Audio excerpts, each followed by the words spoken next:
তোমরা যারা কিশোর তরুণ ছেলে অনেকেই আছো, কোনোভাবেই বুঝতে চাচ্ছ না।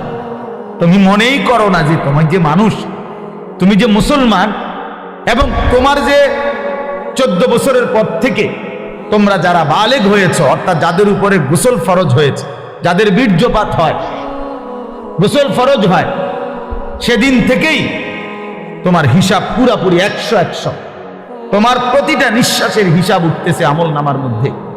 তাহলে তোমাকে এই বালেগ হওয়ার পর থেকে প্রথম সেকেন্ড থেকে তোমার হিসাব দিতে হবে।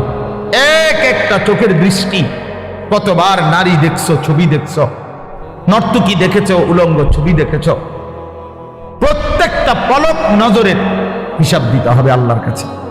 আল্লাহর কাছে প্রতিটা হাত পায়ের অঙ্গের নড়া চড়ার হিসাব আল্লাহ তাআলার কাছে দিতে হবে।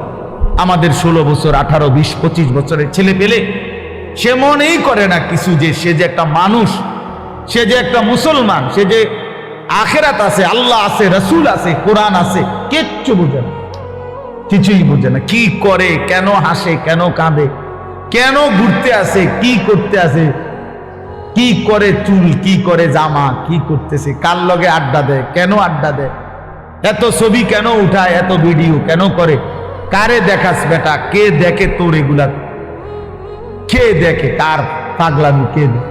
নিজেই মোটর সাইকেল চালায় জোরে, আবার এটা নিজেরটাই নিজের সামনে ভিডিও লাগাই, এটা ভিডিও করে, এটা আবার ফেসবুকে দিল, মানুষের বাকি কিছু পাগলে চাইলো, এই পাগলের পাগলামি।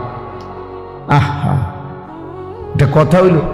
মোটর সাইকেল চালানিও ভিডিও করতে হয়, সাইকেল চালানিও, হিসাব পায়খানাও তো ভিডিও করা উচিত।